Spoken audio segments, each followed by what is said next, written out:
I'm curious, like if you had to give somebody some advice who's buying their first laundromat, what advice would you give them?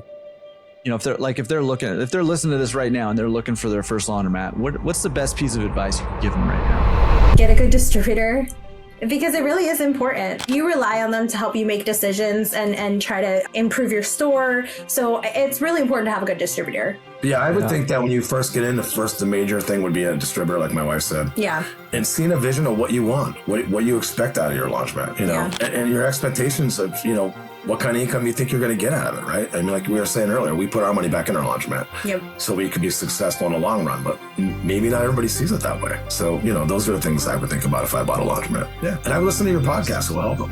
Yes, definitely. That's the answer I was looking for. Come on. Yeah.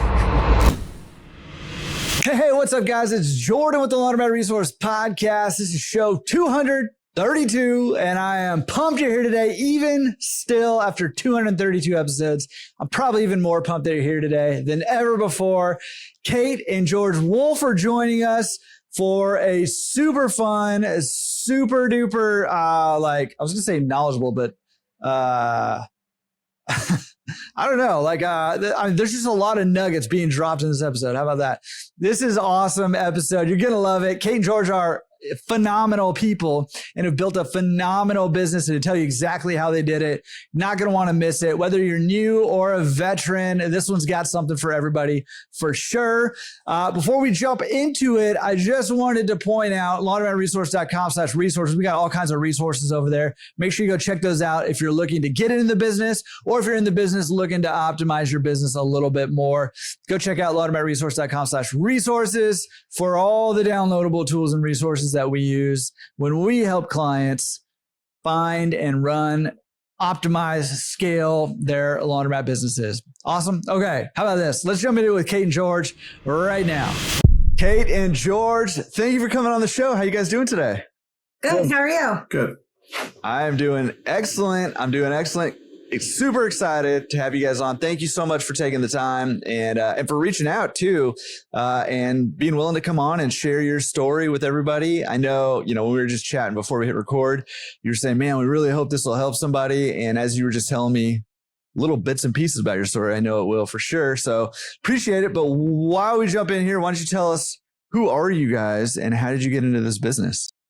Well, first, thank you for having us on. We appreciate it. We're really excited to be on here. We've learned so much. So we are so excited to hopefully give somebody some information or something that maybe will finally click. Yeah. But we're a husband and wife team. We've been married for almost 15 years. We do a lot together. We did work together years ago, and now we work together all the time. We still Is that a good thing or a bad thing? That could go either way, though. Depends on the day. It depends on the day, Jordan, right? Yeah. Depends on the day, because we really love the business. But then there's times that we're like, okay, why'd we do this? Yeah. Yesterday was one of those days. Well, today we'll have fun doing it, and then it could be one of those days where you're like excited about it. So how about that? Yeah, it's exciting being on the show. Yes. So we got into the business 2 years ago. We actually just celebrated our 2-year anniversary in the laundromat business on the 15th. Congrats. So during the pandemic, I had seen like the videos, start a laundromat, start a vending machine business. My husband's in property management and maintenance. So he has kind of like that business acumen. And then I have a master's degree and I'm a manager as well. So we knew we wanted to do a business at some point together because we have worked together in the past. And we just didn't know like what we wanted to do. And then I think we kind of settled on like, we want something that's already in existence. Like, I don't think we have the ability to start something from scratch at this point in our lives. So we were like, I had been looking on Biz Buy Sell very consistently.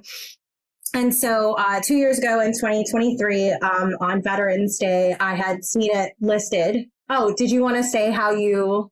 Yeah. Okay. The real story is, Jordan, is I was driving to work in the morning. Let's get the real story here. This sounds a little too sanitized. Did you see the laundromat that we bought? And I said, we didn't buy a laundromat because we don't know how to run a laundromat. We're not going to buy it. She's like, no, that's our laundromat. We bought it. I said, really? She said, yeah. And we buy the laundromat. So he's obviously very different than mine.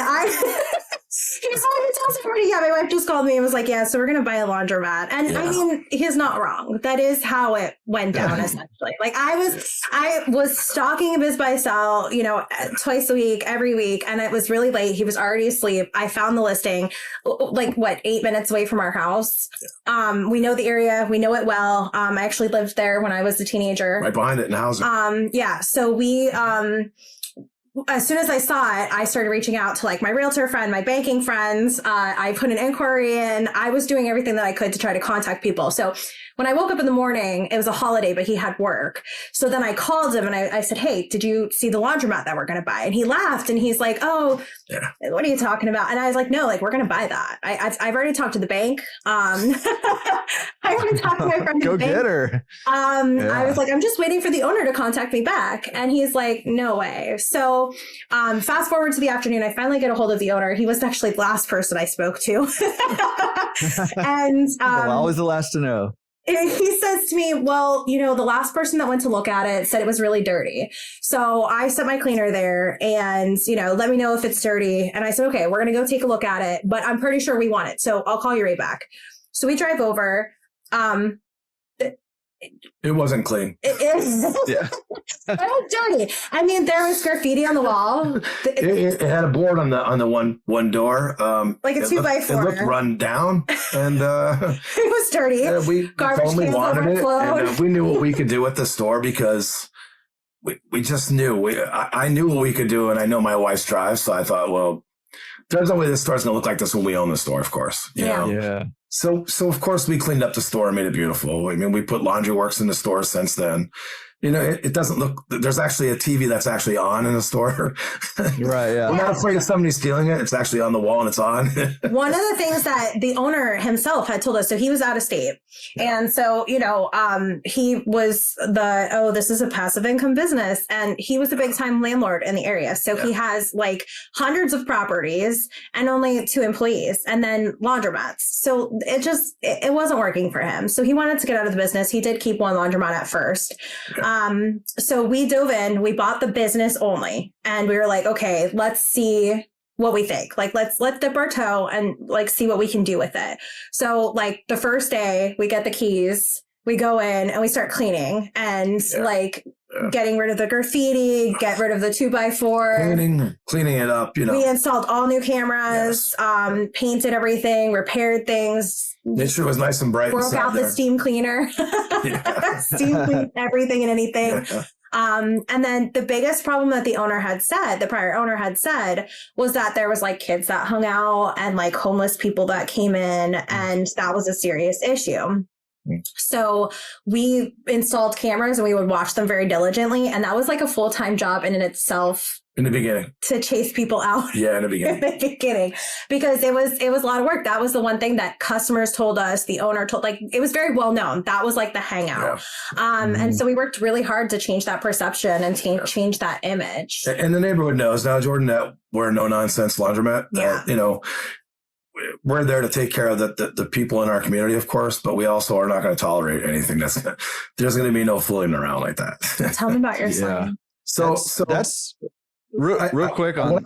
I don't want to interrupt you. I'm sorry. Go ahead. Just real quick on that point. I mean, that was one of the big lessons that I took away was like, it's much more difficult, in my opinion, to rehab how the community, like the reputation of the laundromat than the laundromat itself. And I'm like having flashbacks where I'd have anxiety looking on my phone at the cameras to see what was happening in my laundromat. Cause I'm like, I don't even know what's going on in there right now. And I don't know if I want to know.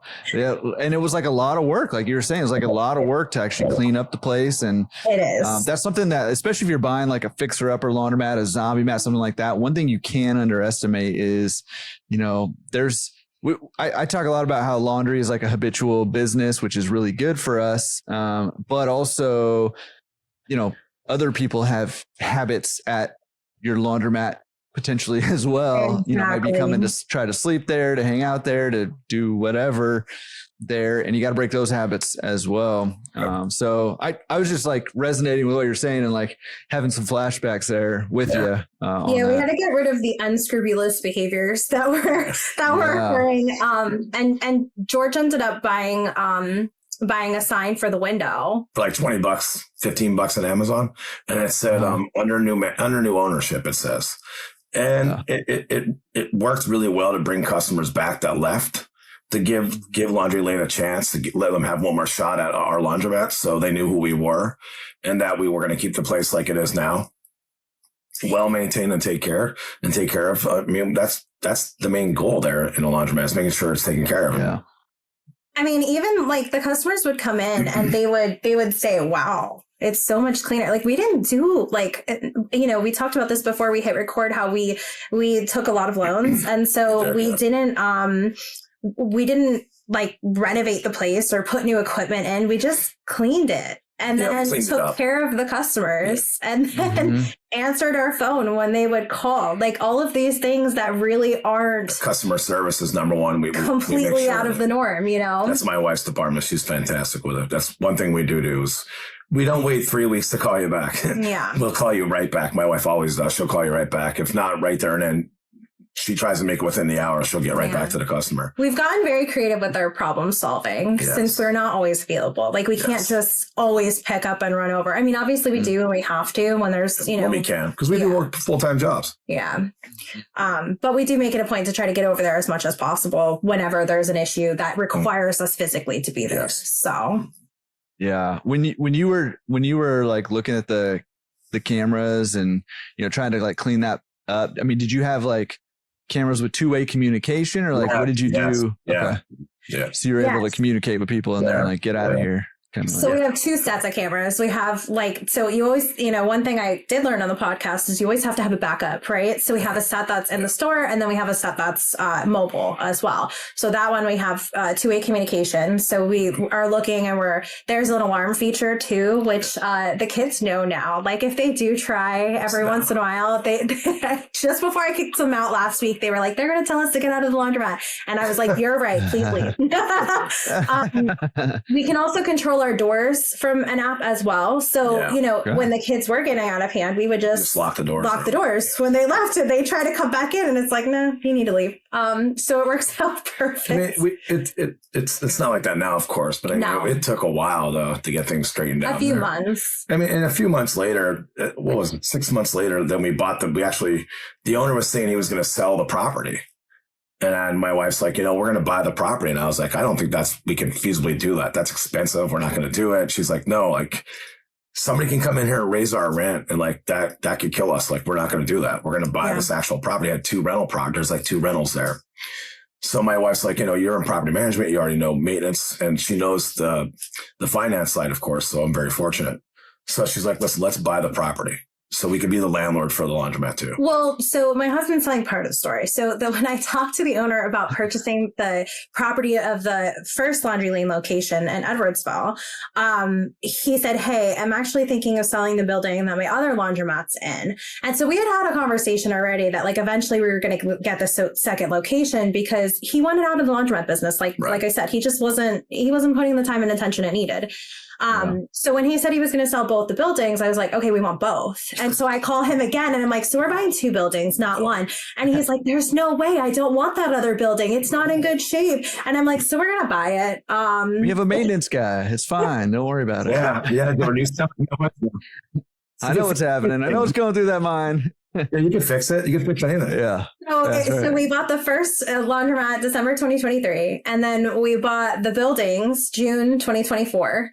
And then we're foster parents too, so we brought home a foster baby during that time too. And then we had like the worst apartment that was it because the buildings are 3 and 4 units. So one of the apartments, the longest term tenant left, so we were renovating an apartment. Almost $10,000 later. Had a newborn, had our daughter, worked full time. And then 4 months later, October 2024, however many months later, then we finally got the. I asked her, I said, can you call him and ask him about the laundromat? Because that's why I bought the other building. It was to potentially own that laundromat, right? I wanted that laundromat. Yeah. You knew that. So she made the phone call, of course, and she's like, listen, we want to buy the other laundromat. Let's do it. And we did. We bought the other laundromat. And of course, Jordan, that laundromat had no lights at all. You couldn't see the washers. It was funny because when we got that one, the customers were coming in and they're like, wow, you put in new floors? Wow, there's new equipment. No. And so to back up for a minute, though, we did technically get that second one for the free laundromat because we took over his equipment loan. Yeah. So we didn't put any money down. We didn't do like additional financing. We just took over his equipment loan. The equipment was only 2 years old, but the customers couldn't see it. So they didn't know how clean it was and how new it was. And then we cleaned everything, that one took a little bit more time actually than the first one. I thought we had to put all new lights in. But I think we knew. We had to fix the sign, but we were already veterans. We did it faster, I think, though, because we kind of knew what we had to do. I still don't think that we knew everything that we know now, of course. But we did learn from the first, experience. And now it's all clean and it's bright. I mean, our Google reviews are out the roof there, actually. Yeah, that's one of the highest rated ones. It is. It's amazing. We have those like signs up inside of the stores with like a QR code to get our customers to leave us reviews. And then when we help them with things like if there's a problem or whatever, we always say, hey, can you leave us a Google review? We've since incentivized our employees to ask for Google reviews. We give them $5 every time they get a review and the customer mentions the employee's name. Yeah. We got that idea. So make sure it's a good review, though. Yeah, no, we did. Sure they understand that. We got the review. We got that idea. Actually, we stole it from a gentleman from the wash dry. Yeah, the wash dry called Carlos. We actually got it from him. Yeah. He did that with his employees. So we stole his idea. We were like, that's so great. We're going to do that. Yeah. And then I think when we first implemented it, we got like 5 over one weekend. So we're like, oh, this is great. Like, it's working. This is working great. well. Now I got to pay $25. Dang it. You're right, Jordan. But it's $25 that I'd rather pay out for because it's okay, now I know that like we're gaining traction and getting. And not only that, we're keeping our employees engaging with our customers because that's what we want. So that works out great for us. Yeah. Yeah. Yeah. Okay. I feel like we need to like pause for a second. And okay, so right now you have 2 laundromat locations. Yes. And where are you guys located? We're in Wilkes-Barre, Pennsylvania and Edwardsville, Pennsylvania. So they're not too far from each other. Edwardsville is a really small city. Mm-hmm. They're about 10 minutes apart from each other. So it works out great. Mm-hmm. Nice. Okay. And I want to back up. Let's go back to that first laundromat here for a second. When you bought, like, how did the process of buying it go? Was it like a smooth kind of transaction, buying the laundromat, or how'd that go? How long we bought the laundromat? I mean, it was fairly smooth. And I will say this was a very atypical way. So you've probably not heard many people not have to put any money down. Well, I had to put $25 down. Yeah. Well, so tell them how we bought the actual laundromat. So when he had it listed on Biz Buy Sell, and when he had it listed on Biz Buy Sell, he had all of his financials. So he had it listed for the last 3 years. And then, when we started talking, we asked for the year that we were within to be able to present to the bank. And I have the person that does our taxes is also working in a bank full time. So she was able to look at them. So when we had talked with the owner and we said, hey, we're interested in this, we want to buy it. I said to him, if you want a cash deal, like, we're not it. We don't have this kind of money. Like, unfortunately, we're born into generational wealth. So if that's what you're looking for, like, we can't provide that for you. But if you're willing to, wait for us to get a loan and let that process, then, we're really interested. We want to dive right in. So he said, that's fine. As long as somebody can show me that they can get a loan. So even though it was a holiday, we were able to get a pre-qualification to show that we were able to like obtain the funds from our bank. So we definitely beat out anybody else because it was a holiday. It was like a Friday. So when I had talked with my friend that does our taxes, who works in the bank, I said to her, hey, listen, like, for this down payment, if I can show that I have the money for the down payment, but then wait for the loan to process and then take a personal loan for the actual down payment, can I do that without it affecting the primary business loan. And she said, yeah, you can absolutely do that. So that's what we did. So we actually did not take any money out of our pockets. Like we were able to show funds, like we did have the money, but that would have drained our account. We would have not had anything. So we were able to prove that. And then after the primary business loan went through, we took personal loans, and then we got the loans from our credit card, Jordan. Yeah. And so then we put that down, and then we had to get a business checking account before we were actually in business. So we had to put like $25 into that account. Yeah. So we did take $25 of our own money, and we had to put that down. That didn't bankrupt you? Right. No, $25. We had that. $25 to put down. You didn't have to give that to your employee later? Maybe later review money. Well, we had no employees until just recently. Yeah, we actually just hired. It's a great idea to do, though. Thank God we did. Yeah, congrats. Okay, well, when you, I mean, that's super interesting way to kind of go about it. When you bought it, this first laundromat, was it making money already? Yes. Or okay, so it was making money, but it wasn't making like what we're making. Like we have definitely increased revenue for sure, because don't forget, it was the local hangout. The customers that had been going there were uncomfortable. It drove people away. It drove them to the competitors. So, Georgia's $20 sign probably turned us so many profits. I can't quantify.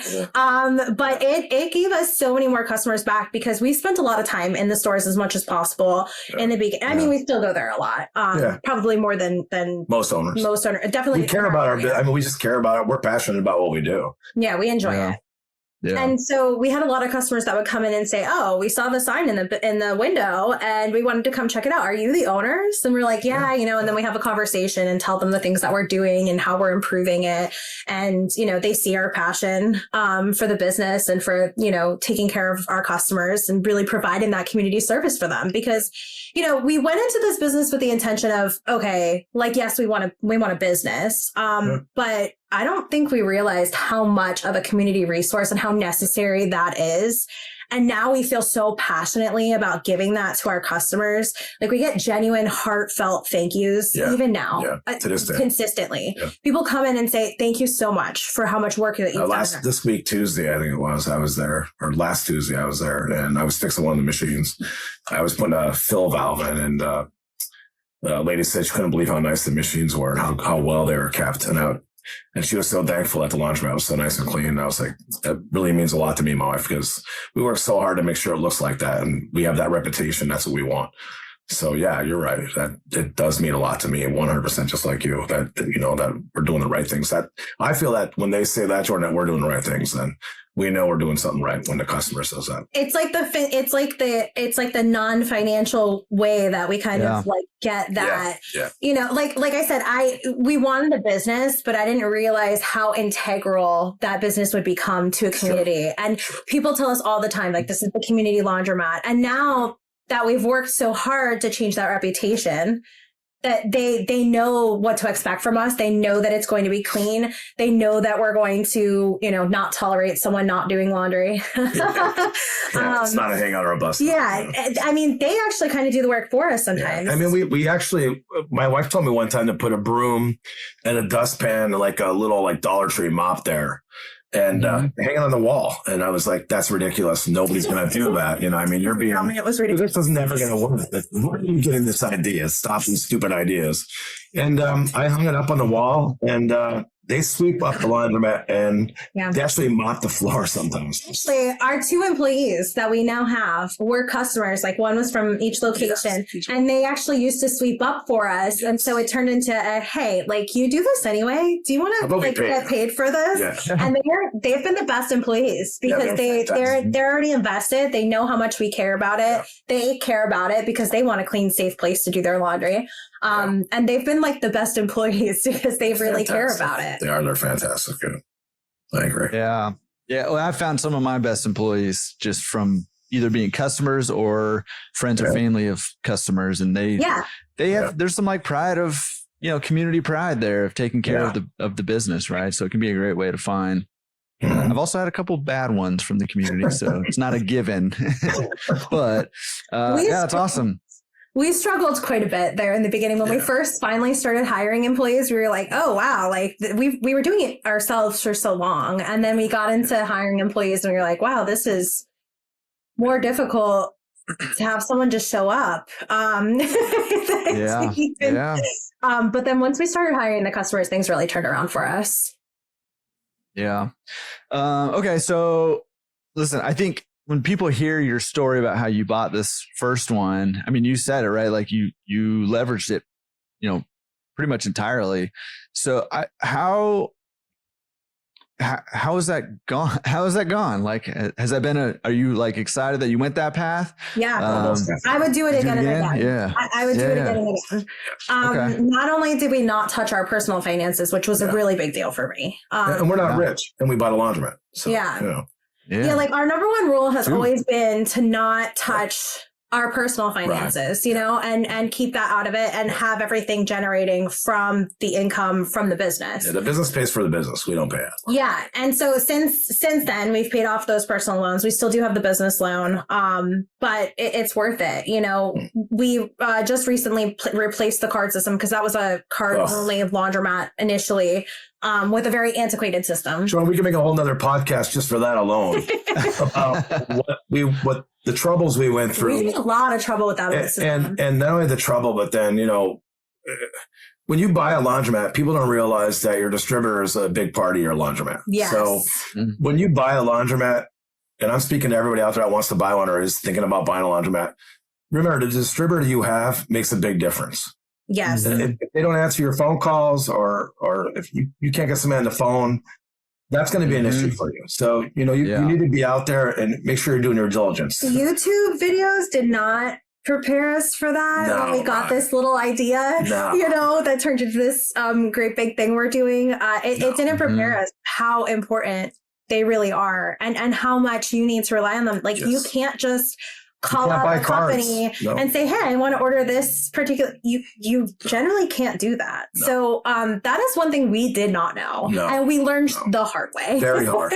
And since then we have a new distributor, of course, but we've grown, like I said, in the last few years that we've had these businesses and learned. We also put Laundry Works in since then, but we've and by the way, we put those on business credit cards. Like we didn't. We didn't buy Laundry Works out of my money. I didn't have that money. I'm not rich. We're poor people. But we used it from that. You are right. But yeah, I mean, we're growing and doing well. Edit out the poor people, please, Jordan. Edit out the we're rich and poor people. Well, listen, we're going to keep it in because listen. This number one, I don't think you're as poor as you think you are. But number two is that is a temporary condition, even if it was true. Because you guys, I mean, I'm just listening to how you guys have gone through this and how you've like problem solved and the go-getterness and how you're taking care of your cut. Like, even if it was true, it's not going to be true for long because you're doing the things right and you're owning things. You're not using your own money to acquire them. You're letting the businesses pay for themselves. Yes. That makes some people nervous, obviously like makes people nervous, but you guys are getting after it and you're making it happen. And you're like, hey, we're working full-time jobs and we've got kids and we're fostering and we got a couple of properties and a couple of laundromats now. I mean, we haven't even gotten to the second one or even really into this first one too much. Right. You got a lot going on, but you're getting after it, right? And you're not trying to make it as passive as possible right now. You're working, you're working for it. So, and that's the thing that like we knew going into it that we weren't. I mean, I don't mean to say it sounded like we weren't expecting a profit, and I don't mean it like we weren't expecting to make money. I mean it like we weren't expecting to take a paycheck home from these. At least in the beginning. And we knew that. And we reinvest everything that we have back into the business. We take something, but it's not huge. We take a very little amount. Yeah, we take some. Every month. And, everything else gets reinvested back into the business. Right. And when we chose to do it that way with the financing, we knew that. So, this was a long play. This is not. It was, I think so often people want instant gratification in life. and they just instantly want to become rich, or they instantly want to have businesses, or they instantly want to be a success. And that's just not real life. That's why we're here to say to the people that are trying to go out there and buy a laundromat or two like we did, it's not going to be you're a millionaire tomorrow. It's going to take time to build your brand and do build the customer's trust. Right, exactly. Yes. Build the brand. Yes. Develop that relationship, attract the customers. Right. Remember that your distributor means a lot when you go into the business. You have to make sure your distributor is. Make sure you can work with him. Make sure that, it's going to be a good connection for you and a good fit for you as well, because you're paying out all that money, but also you can't do much without a distributor to help you. And making sure you know your equipment. I mean, we didn't know that when we started that. We didn't know anything about our equipment or what to buy or how it works. I mean, now do I know how to dove right in? Right. I mean, can I fix my dryer rollers? Of course I can. Can I fix a pump on a washer and a belt? Yeah. Can I fix a door and a bezel? And I can do so many things to put a fill valve in. Sure. But I didn't know any of that stuff when I first started. And there wasn't a lot of people out there willing to help me to learn that stuff. And I always tell him, like, when he gets nervous, because naturally he gets nervous because it's our equipment. And he's like, oh my gosh, what if I don't want to mess something up? I mean, you paid $500 for the part alone, Jordan. Expensive. Right? Yeah, I know. $500. And I agree with what he's saying, but at the end of the day, I always try to tell him, like, that's not our personal problem. That's Laundry Lane's problem, right? And that's how I look at it. I compartmentalize, like, that is the business's problem. And although we are controlling the business, that's their problem. And so, if you make a mistake and you don't fix it right the first time, it's fine. You will just get it right next time, and I told him, he has a maintenance background. So I told him, like, did you know how to do everything in maintenance before? No, you broke a lot of stuff first. Yeah. That's not the goal. Now, and I mean, now being on this podcast with you, Jordan, which is fantastic. Maybe I could help somebody else if they need some kind of advice on fixing something, or they could pick up, and call us or email us. Maybe I could help them in some way so I can make them successful as well as us. Or the finance side with my wife, so because she's so savvy at how she buys things. And now we have two companies. We have Laundry Lane and Quick Lane Rentals. So we didn't want Quick Lane Rentals. It just came about. So now we have Quick Lane Rentals. We didn't use any money for that one either. Right, exactly. We didn't buy that company either with our money. I mean, it's just, that's what my wife is. She's good with finances, right? So, and with my background and her background, it just meshes so well. It's like when you had... We have our own roles. We do. Sure. It's like when you had Kelly and Joanne on here, right? With great people. Mm-hmm. We met them at the wash dry floor. They're like kind of like us. We have our own departments. You know what I mean? So with being a wife and husband tag team, it works really well for us. We're very fortunate to have each other. Yeah. I mean, it's a killer 1-2 punch, right? I told those guys that. Luke and Lee Williford have that as the Williford brothers. Mm-hmm. They've got that. And, I've said this before, but it's like the book Rocket Fuel by Gino Wickman. And it talks about how if you've got somebody who's kind of orchestrating everything and then somebody who's getting after it and actually getting their hands dirty and doing the stuff, like you've got a powerful 1-2 punch that's going to be tough to beat. There. And you guys got that for sure in spades. I mean, we have that like in our, it goes back to like home life, because our home life and our work life intersect a lot, and you were saying, like, is that a good thing or a bad thing? And it depends on the day, right? Because sometimes we get really passionate about it, but it's like at home, like we have certain things, like we have certain roles and duties, and when the one person can't handle it, we tap the other one in, and we do the same thing at the business. At the end of the day, it's making sure that the business is running smoothly, that the customers are happy, that the laundromat's clean, which I know we keep saying it, but it really is such an important part. And I think everybody kind of knows that by now, but. And we want our machines up and running. I mean, a big part in a laundromat when you walk in, Jordan, is I don't want every one of my machines to be down with a sign on them. I want them to be up and running and sparkly clean and ready to go. I mean, not only am I losing money, but it looks bad for your business when you're walking in and seeing that. So for me to know how to fix stuff, it's detrimental for me, because for my business, I want to make sure when you walk into Laundry Lane, you're saying, wow, look at this place. It's clean and everything's running. All my machines are up and running and ready to go, So those couple of things make a big difference, I feel, when you walk into a laundromat. Yeah, huge. I mean, they're very simple things, but it's it can be tough. Like you have a whole bunch of machines, you got a couple locations, it can be tough to keep everything up and running and balancing all that, plus all the other things going on in life and stuff. But like you said, like what I love about what you guys are saying is like, you've got your eyes on the prize, right? And you know, kind of what's important, and you're taking care of business, you know, with the important things, you know, with, and I mean, again, like, I think that's why you've had the success that you've had already, building your business, and why you're going to continue to have that success, going forward. Okay, wait, I need to back us up again. You keep running ahead. I need to back us up. So Laundry Lane is your brand. Did you implement that right away? Yes. When you bought the business? Yes. So we, like, as soon as, I think like the night we decided we were going to buy it, right, is when we started brainstorming. The night you decided that you guys were going to buy it? You got the money, Jordan. The night that I called him. Hey, you're stuck in that. And I hear that theme often with you, that the wives are always the instigators. My wife was the instigator. Yeah.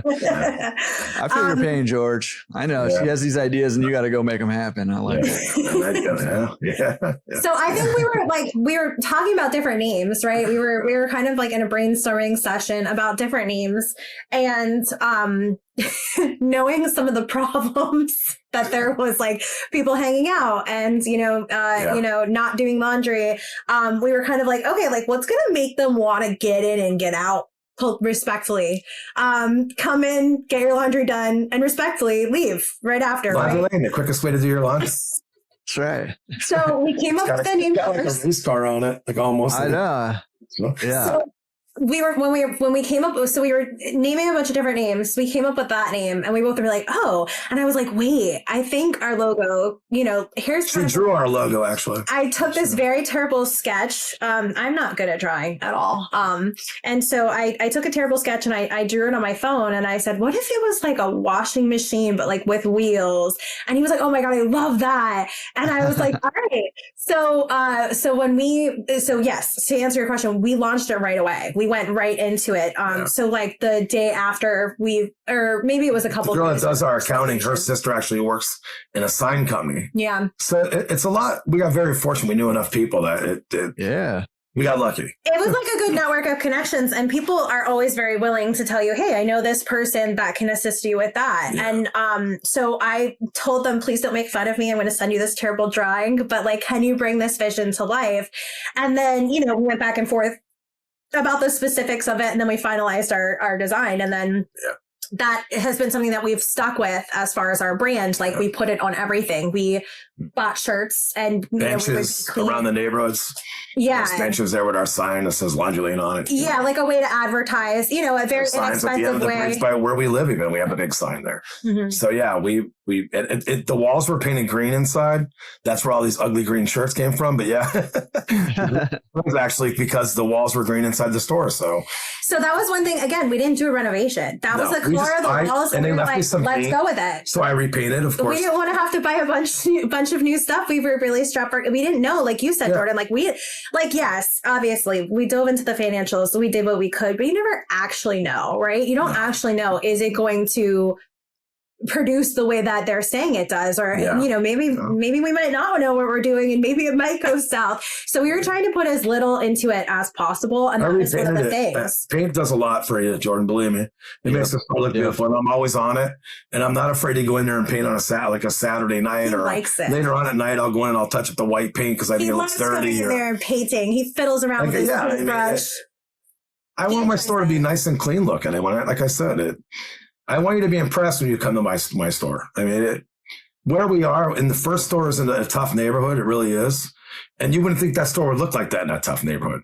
But I'll tell you what, it does. It does look like that in that tough neighborhood. But because to say like we, you know, even now our customers will like take care of things for us. Like we were just in the store the other day, and a customer was like, oh, hey, there was somebody that was trying to vape in here, and another customer told them not to. And I was like, oh, good. I'm glad they took care of it. Self-policing. Yeah. When we got a new distributor, they were at the store the one time with me. George wasn't there. And I went into the back into like the employee only end area. And one of our customers was like, hey, you can't, you know, the vendor was following me.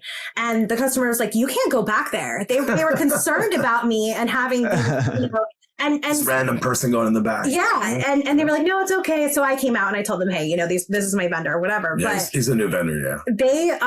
They really like take care of things themselves. And then they do call us when there's things, and we see it on the cameras. We're still doing all the things, right? Yeah. But as far as branding, we put our logo on everything. All of our advertisements, yes. We put it on our window. We put it on our signs. We put it on all of our socials. Yes. We really want to create that brand recognition with our logo, because very much in this area, everybody's just laundromat. I'll say this like, till I'm blue in the face. There's a lot of blue in laundromats and bubbles. That's all I'm going to say. And I have a lot of wheels. So, mine are green. So that's the reason why we stood out. I thought that would be a great idea. And actually my wife came up and like I said, I think that. Well, we were brainstorming. It wasn't just me. Like we were kind of like bouncing off of each other. And then then I was like, oh, let's do this, with my terrible drawings. So yeah, it worked out. It worked out for me. I liked it. It's much better. This is definitely the refined version. Yeah. I think you need to like print off that sketch that you made and hang it up somewhere. I think I still have it. You should do that. That's a good idea. Yeah, you should. First $10 we ever made. That's awesome. Because we were a card operated store. And so when we saw a customer, that first day we were there all day, and then we saw the customer make the first purchase, we went in the back real quick and we're like, it's our first $10. So we still have that 10. And now look where we are, Jordan. We're on the podcast. Now look at you, pinnacle of. I'm so proud to just be on this podcast. You have no idea. Man, you're. So I listen to this every day going to work. So for me, it's amazing. Yeah. And my wife's the one that turned me on to it. She's like, do you listen to the podcast? I'm like, what podcast? Maybe you can learn something. And I was like, wow. I'm like, yeah, definitely. I'll listen to it. If I can learn something, I definitely will. It helps too when there's something that I say he should be doing and then like somebody else says it. And so I'll send him that particular episode, because we don't like listen to it together. It is something that we usually do individually. And because I like to listen to it on full speed where like everyone sounds like. I can't even hear you. It sounds like, yeah. Trying to listen to it at regular speed. So he gets annoyed with that. So we do our own thing, but I'll send him a clip and be like, hey, this person said you should be doing that thing I've been telling you about. Maybe you should start doing it. Yeah. It's been helpful though. It's been helpful. It has. Yeah. That's awesome. That's hilarious though. Well, thank you guys for listening. I appreciate that. Yeah. Okay. So going back to your first line, we haven't even got to the second one yet really, but the first one, I'm assuming that didn't have, you guys are doing wash and fold now. Is that right? So we're actually getting into wash, dry, fold. So that was one thing. It didn't have it. It doesn't. Yeah, I was going to ask. Okay. Yeah. So it was just only self-serve. And then for a while, because we had so much going on, we've scaled kind of quickly. I think we were thinking, okay, we're just going to stick with self-serve for now. Like, we're just going to go with that. It's like the path of least resistance. Yeah. And then as we've been trying to look for other deals, it's just our area is not like an LA or New York City or, there's not that many laundromats, and people don't get rid of them very quickly. No. We just got lucky with the same owner. We're very fortunate. Yeah. Great guy, might add. Yeah, it's fantastic. And I would do business with him again and again because he really was truthful in everything he had. Great guy. But as we've looked for more, we've tried to expand our portfolio. And as we've looked for more, we kind of looked at each other one time and we were like, why don't we just expand what we have? Like, let's try to expand what we have right now rather than trying to go out and get more and then, going through the same process we've gone through before. So we're actually going to skip the wash, dry, fold, and we're going to go right to pickup and delivery because not many people are doing that in our area. And we want to offer something that, others aren't. And we have a lot of people that use like DoorDash and Uber. Not that we're going that route with it. We're just kind of relating the fact that people love the convenience of getting it picked up. If I don't have to do my laundry and then it's going to get picked up for me and then drops back off to me. I mean, that's a really big draw. And I know you say all the time on the podcast how like pickup and delivery is really changing the game. So that's pretty much where we got the idea to be like, hey, why are we not doing this? Why aren't we jumping into this? So we've been trying to learn more about it. This is kind of one of those things that we spent probably more time figuring out what we're going to do with wash, right? I think we're dragging our feet too much. I think we're guessing it too much. I think we just have to go out there and just do it. And that's what we're going to do. We're going to get started in January. We're going out and doing it, and we're just going to do what we got to do because if you wait too long and try to do something, it's going to pass you by. I think it's time for us to just get out there and do it. Like when we said we were going to buy the laundromat, we just jumped right in. We just did it. Yeah. And then we're not doing that with the pickup and delivery side. So we've decided to get into it, but we needed like a website which, you know. We met the guys at the Wash Dry Fold, the guys that are doing our website. That's where we met them at, was the Wash Dry Fold. Yeah. So our website's just about ready to launch. We have to do a couple more revisions on it. And then we're gonna finally get started. But we're gonna do per bag pricing is what we're planning on doing. Because we're gonna try to make it simple. Yeah. See how it works out for us. That's the angle we want to play. We own everything in our business now. Like we own the vending machines. We even own the vending machines. We own the property. We own the business. So we're fortunate.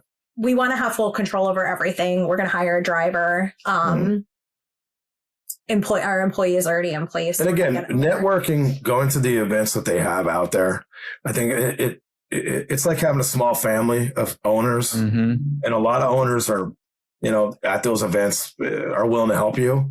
And we're one of we're them people. I mean, we're definitely going to help as many people as we can. I think that it differentiates the type of owners though, right? Did we have money to participate in those events? Not necessarily, right?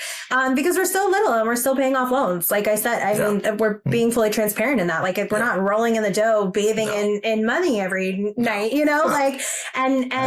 not yet. Not yet. Scrooge McDuck is coming for you, though. I feel it. We're manifesting it.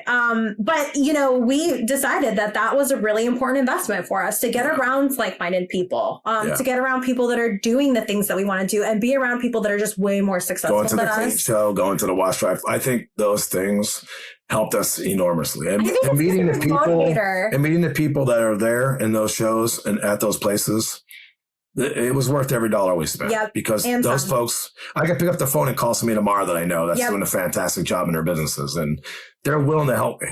It's like having a small family. I mean, my advice to anybody that's out there and they're getting into the business new, definitely do the networking. Definitely spend the extra money if you have to go out to those events. I mean, who wouldn't want to be in a room with people that are doing better than you and that you aspire to? They're so successful. Like we look at them and we're like, oh my God, that's so, we're like fangirling over these people. And because we know that they're successful. Yeah. We know that they started in the business and maybe they had just like us time they had similar issues, and then now they're killing it and they're sharing their advice and they're speaking at the events, that's the type of stuff that we're aspiring to be. We want to be there. We want to inspire others.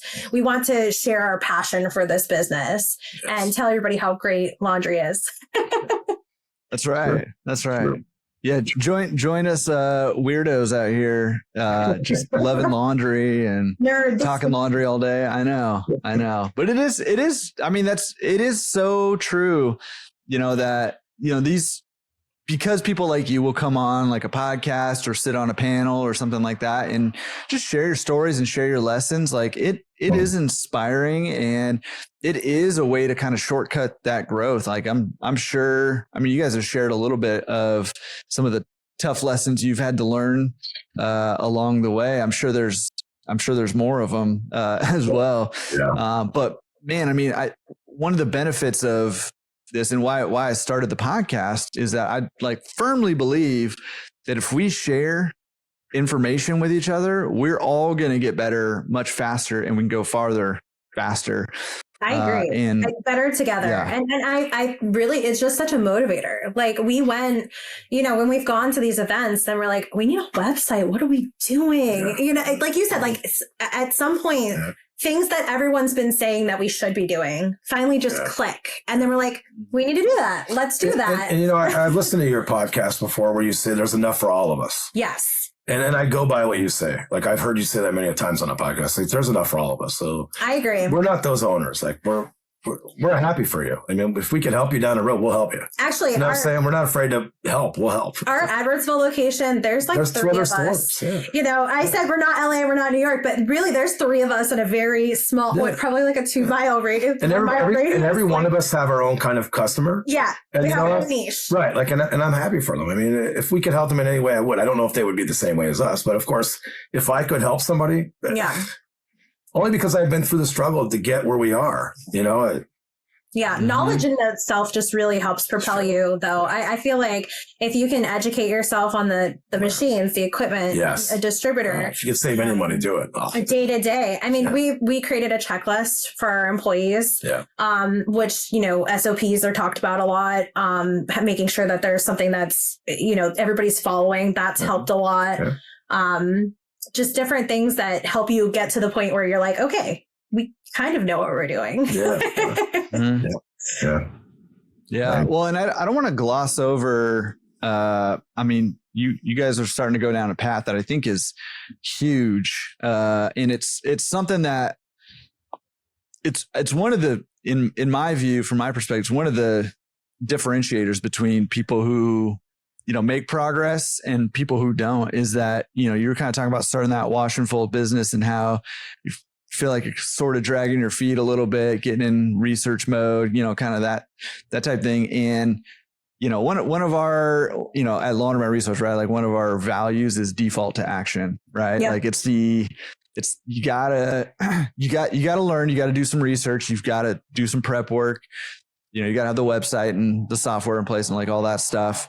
So I'm not putting that down. I'm not saying you don't have to do any research, but most of the time we don't start acting nearly soon enough. Right. And that's something that you guys have done really well is you've jumped in and you've taken the action, and that's how you got lucky, having a couple locations, a couple of properties now, you're building this wash and fold business here, and it all started because you jumped in and you took the action, right? Exactly. Awesome. I don't want to gloss over that. Now we're kind of locked in since we brought it up on the podcast. Now we can't go back. We have to do it. So you have to, That's right. Put the pressure on. I think we get it. No, we just needed to kind of get some logistics together. And when we kind of first came up with the thought of it, we were still doing everything. I mean, we were still cleaning the stores, every aspect of the business. And it's like, there's only so much we can handle. We only have so much capacity, which is why it took us a bit longer than I would like, just because we just have so much capacity and we were full. So being able to finally hire employees and get that cleaning off and offloading some of the duties that I don't require my level of attention, we can start moving on to different things now. Yeah. Well, and that's huge, right? Is every stage of business that you go through, like the skills and the energy that you have for that, the way you're doing business now, don't necessarily translate, right? So you've got to have some systems in place if you're going to scale to do a pickup and delivery. You've got to have some employees in place if you're going to scale to do a pickup and delivery. Like you can't do everything on your own, nor should you do everything on your own. I bet you didn't buy the business so you could do everything on your own either. For a time maybe, but long-term, that's not the goal, right? And the business has to grow and evolve as you grow and evolve personally and also as a company, which is exactly what you're doing. So pretty cool. Okay. So you've got the second location now. From the same owner, and you kind of talked a little bit about how you got that. What about the actual acquisition? Did you do something similar again, where you did a bank loan and you bought the property for that one, right? And then so we bought that. Inherited. Yep. So we bought the first laundromat first, and then we got the properties second. So we bought both of them the same day, despite my husband's hesitation. We had the first laundromat first, then we bought the two buildings. But when we bought the two buildings, how did you finance the buildings? By the way, so that was like a mortgage. We went commercial mortgage for that because. So our Wilkes-Barre location is a 4-unit building and our Evansville location is a 3-unit building. So we did acquire apartments, which we have had rentals in the past as well. Yeah. And my husband's in property management. So that really wasn't something that we had to learn or, we kind of already knew that side of things. So that I think was a little bit easier than having like zero experience and going to 100 into a laundromat. This was something that we were already familiar with. So we didn't put any money down for that either. We took the commercial mortgages, and then because it's commercial, you have to put 25% down. So we took the one time we did, I guess, kind of, tap into our personal, we did a HELOC on our home, but everything's paid out of the business. So, Quick Lane Rentals.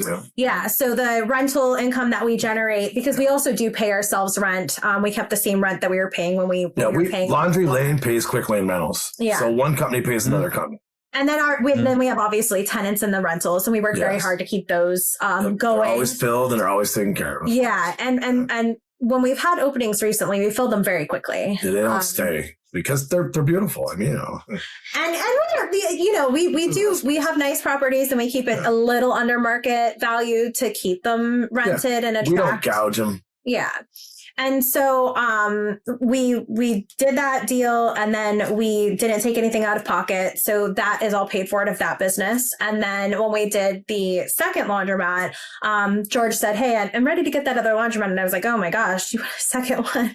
I don't know. I don't know. Going to 2 every day instead of 1, that's a lot. But that laundromat was a little bit smaller, Jordan. Yes. And it didn't do we probably doubled our sales in that laundromat. He tried to talk us out of it. I mean, he's such a good guy that he tried to talk us out of it. The guy that owned it. You don't want this one. No, right. He said that. But what he didn't realize is that we already had a vision and we already had a brand. Yes. And we were already in that other business, and we already turned that other business around quite a bit. When we went to the second location, we doubled his sales. And we doubled them. Honestly, we did. We put on new LED lights in, me and my brother. And then there was a light on the outside that wasn't working. That got fixed. And then once that light got fixed and we put new lights in, it was already there. It just wasn't clean. It was so funny though. It needed paint. It needed some lipstick and some rouge, right? Once you put that lipstick on there and you put some rouge on there and you take care of your property, you're there and you're making sure that it's cleaned every single day. You're inviting your customer. You're saying hi to them. You keep your prices reasonable. It just worked. It worked itself out. Honest to God, it really did. I mean, but it was funny because we took over on a Monday, and we were like, "Oh, Monday, we'll put new lights in Monday." It's a slow day at our other store. It's a slow day at our other store, right? Yeah. It's their busiest day in that store. It's crazy. Like ladders in this 950 square foot laundromat. Like they've got ladders and they're climbing and they're trying to change lights, and we're trying to work around the customers. And I'm steam cleaning things. There's so my head off the fan. That's going. And I'm like, this is a bad time right now for this. This isn't working. I have no idea what we're. So now we know that's the busiest day. We learned that trial by fire. But on a Monday. Wow, it's crazy. Monday's being here Sunday here. Like, what's going on? Yeah, but he was trying to talk us out of it. He said, you don't want that location because that location. I'm not making any money. I'm breaking even. I'm breaking even. Yeah. So when you had asked earlier, like, was the other one making money? Yes, but this one, he told us honestly, like, this is breaking even. Yeah, we still wanted it. Though. We were like, okay, like I did some numbers, and I was like, okay, if we can do like X number, I think we can definitely like pay the bills, obviously, which is what's most important, right? Yeah, keep the lights on. Got to keep the lights on and have the water, because obviously you're not in business without those things. And if we can just increase revenue by just this much, we doubled it. Then we'll be breaking even. And that's, again, this is a long game for us. So we didn't think, okay, this isn't like our livelihood. This is going to like pay our bills and feed us. Don't forget, Jordan, we have a daughter. So in the future, we plan on making sure my daughter's set up in the future, so she doesn't have, so many things to worry about. So if we can even just pass it down to the next generation. If she wants to get into it. Right. If not, that's fine too. Right. Like, if nothing else, it's a learning tool. She can. See, they're helping. She helps us every day too. She cleans. We grew up very different than her. Yes. We did not have any family members in business. No. We did not have many family members that were good with money. No. Like I had 1, 2. I might have had a few. And so we say all the time, like, if you're not good with your personal finances, that's going to translate poorly into your business. So it is very much about a discipline. So we're very disciplined in how we handle our business and our bills and things. And so even if our daughter's not interested in that in the future, at least she'll get like the acumen of learning how to run a business and, how to run her finances and things like that. And then if she decides to do it, great. If she doesn't, that's okay too. We'll we'll succession plan when we get there. We have a long time to go. But I mean, once we did those small things, Jordan, just cleaning the place up. I mean, the soap trays were filled with soap and it was nasty, and they were brand new machines and it didn't look like new machines.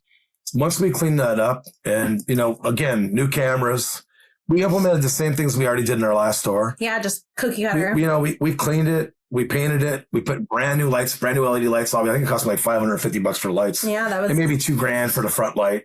I mean, so we weren't into it too much. Once we did those things, the store had all brand new everything there. There was a brand new floor. There was brand new machines. But they didn't realize the walls how might have been a little dingy. was. You just had to paint the walls a little bit, right? I mean, it enforced a little bit of law, like, getting the kids out of there, right? And once you did that, they came. And I put my little sign out there like I did before, right? New owners. Mm-hmm. And I painted the sidewall blue so it would be outrageous so they would see that from far away.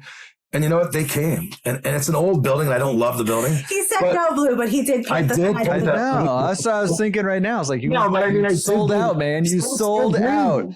Listen, it's still green on the inside. It is still the color. When you see the outside, it's like this ugly green, a yellow building with this big giant blue sign. So I was like, and I put the new sign out there, and the people came, and when the people came from around the neighborhood, they're like, "Wow, like you got brand new machines, you got brand new floors." Like, no, we're like, no, we just put new lights in. Again, like we didn't come in and do a renovation. No, like I hear that with your podcast a lot. People come in and they renovate top and bottom, and we just cleaned it. We cleaned it, we painted it, we put new lights in it. And we didn't spend $400 and some $1,000 and we doubled our sales. That's all I'm going to say, mic drop. But no, being seriously, in all seriousness, though, I mean, we did. Mic drop. Again, it's quote unquote free laundromat, right? Like, I mean, we pay for it every month, but we didn't buy a bunch of stuff and redo everything. We just they still have the old vending machines in there that look like they're from 1980, but they still make me money. They still make me money. That's right. Right. So they're still making me money. I mean, that's the real truth. It sounds so silly, right? Like we closed on these laundromats and we went in and we did like a deep clean from top to bottom. And we painted it. We put some new lights in it. I mean, filled the vending machines. Right. And we policed it to make sure that people know that we're got our cameras installed. Right. I mean, sure lighting was right. Right. We learned a lot. I mean, we taught ourselves enough to. Like I said, if there's somebody that needs help out there, that's what I said.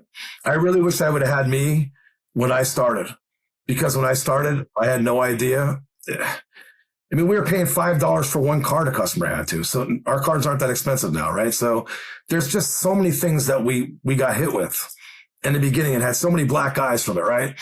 So a couple of years later, here we are, right? We're on your podcast telling you that we could put a pump on a washer. Like back when I started, I wouldn't know anything about a pump. You know what I mean? I wouldn't know how important that is, right? I still can't do a pump. Yeah, you can. But I have him. You can. You can.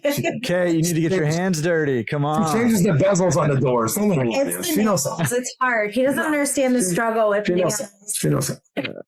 But I mean, the things that we've learned. Concepts of the things. And can I actually carry them out in execution? Maybe, maybe not. I'm the manager of the projects, That's why it always goes back to your show. Like a lot of things that I've learned or I heard, it really helped us. The podcast helped us. And that's why when I found out we could be on this show, I was so passionate and so happy. Like I've been bragging about it for a week now, because it's like 4 days. It helped me, though. It helped me. And I hope to God that we can help somebody if they do start into the laundromat business, because we're willing to help. I mean, maybe they'll get some creative ideas on financing. If nothing else. I mean, you'll do that. That part she is really good at. I will say that. Yeah. I mean, the goal really was to take nothing out of our pockets. Yeah. And every month we don't want to pay out of our house. I mean, we let the businesses have to be sustainable to take care of themselves. Yeah. And they do. Yeah. And they still give us money. So we're fortunate. We've been fortunate. But we're trying our best and keep on rolling, and hopefully we'll keep on moving up, and keep on buying more laundromats. I hope. Yeah. Yeah. No, I love it. And, I guarantee you people will get a lot out of this. I mean, you've already given like a ton of like very practical input, very practical advice, but also, and I hope people are picking up on this too, but like the way you guys are thinking about business, I say it's like a common theme with people who are doing well in this business is the way that you're thinking about the business and the way that you see your customers and how important it is for you to take care of the little things where like traditionally in this industry, there's a whole lot of owners who are like, yeah, that machine's been down for, 6 months or a year or 10 years or whatever, or like, or like gray hair on my face. Yeah, I know. Well, First gets very says a lot. He gets very upset if something's down, and like I get it. We want to do as best as we can, but so again, I always have to talk some sense. Like, hey, that's Laundry Lane. It's going to be okay. We're going to fix it. We're waiting on that part. Like, we can't make it ship any faster. We can't. We don't have that. So it's like it is what it is. Will it faster? Yeah. Like if I were up to him, he'd be like driving to the locations to pick up. I don't know everything. I mean, I always tell her when we retool the one store, which we're going to do here pretty soon. It won't be long because we just put brand new Laundry Works in that store too. Mm-hmm. But in the future, we plan on retooling. And when we do, whoever we decide to go with, it's going to have to be a company where I can fix the machines. Yeah. Because I want to be knowledgeable of what we have inside of our store. Not that it matters that I pay them $100 or whatever to come do it per hour. It's just that I don't want to have to wait for somebody, right? It's like the distributor thing all over again. I want to be able to make sure that I have control. So yeah, maybe today, maybe I won't want to fix that bezel. Maybe I won't want to fix the pump, right? Or maybe I won't want to put a fill valve in. But I want to be able to know that I can. So God forbid that I don't have to wait. If something, I don't want to wait 7 months for a machine to be down. He hates waiting. I want to make sure that our place is up and running. I mean, and if I could teach my daughter, like some of our customers, right? If I could teach my daughter how to fix that stuff, or I could teach somebody else how to fix that stuff, right? I'll be glad to do that. So this way they don't have to wait either, right? It just makes it look bad for us as owners. I just think that all owners should be knowledgeable on those kind of things. So this way they could, they don't have to worry about that kind of stuff. I just think it's like you have to be active. I don't think that you can have a successful business by being passive in any way.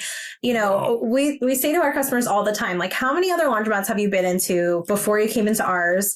Because, they settle on ours, right? They come in and they see the passion. They see the cleanliness. How many owners do you see? And I'm like, do you see the owners every time you're in? Yeah, you ever seen an owner? Have you ever met the owners? Like, it's time.